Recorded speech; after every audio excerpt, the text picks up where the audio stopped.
This is the engine out of a 2001 MXZ that my wife drives. She shut it down right away when there was an issue, but just a short time of running like that can cause a little bit of carnage.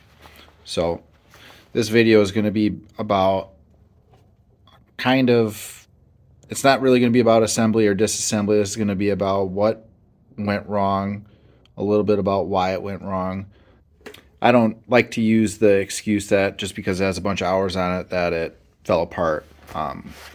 So the first thing I noticed right away, all right, you can see the wash from the booster ports. It's cleaning off the edge of the piston, so the mixture is probably fine. If you get over the fact that there's all this carnage here, you look a little bit closer. It was washing in a similar spot. I can try to side by side. This is washed kind of in a similar pattern. This is washed up to that carnage point. Another thing I noticed was, first of all, this thing came apart really hard. It was a big white rust ball, and it looked like it had never been apart. This piston had a coating on it, and this one looks like an OE piston. So it must have been apart earlier in life. That doesn't really matter a whole lot. What I wanted to understand is this is like a lean condition. To me, it doesn't look like based on that. But if you look closer at the piston, so this ring is still good, and there's a pin that indexes this. I don't know if you can see that, it's in there. Yeah, it's in there. That indexes a piston ring. Well, the indexing point on this different piston should be over on this side if it's supposed to match OE. That can be an argument for later, but the gap was on the exhaust side because I cannot find an end gap anywhere around. And there's some scuffing too on the intake side, which is, I've seen that before when I've done car boots on this before about 2 years ago, and that's something that I just kind of ignore. It ran good at the time. But my point is that this ring spun, caught the exhaust port, and ripped the top of the piston off. There's no evidence of an end gap, and there's no pin anywhere. So that's likely what happened, and that was kind of the really quick and brief rundown.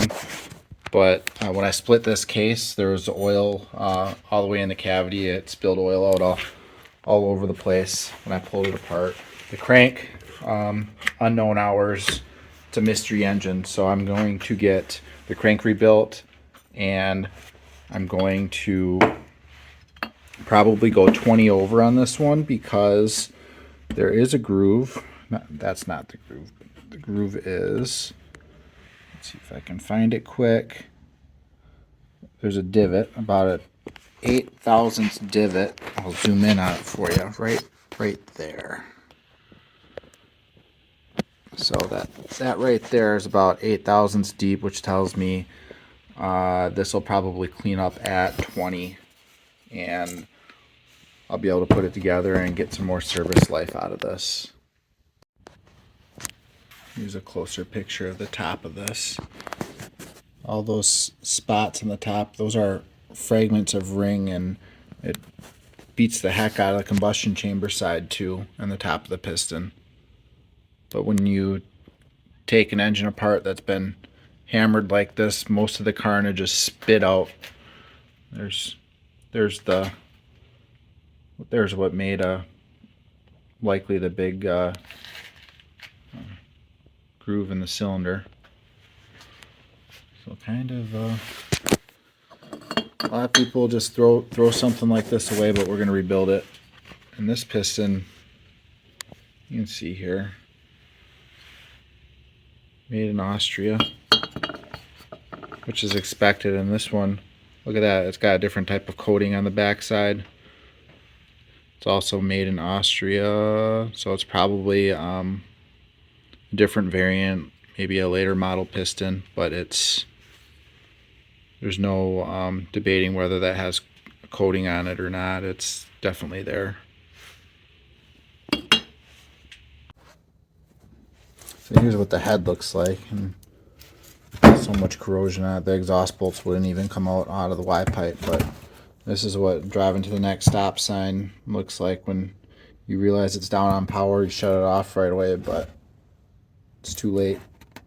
And that will clean up. I'll just take a sand roll and knock the high spots off and reuse this. I'll check the thermostat, make sure it opens at the right temperature, and clean the rest of this up before putting it back together. Put some new lines on the oil pump, and yeah, we'll have it back together for next year.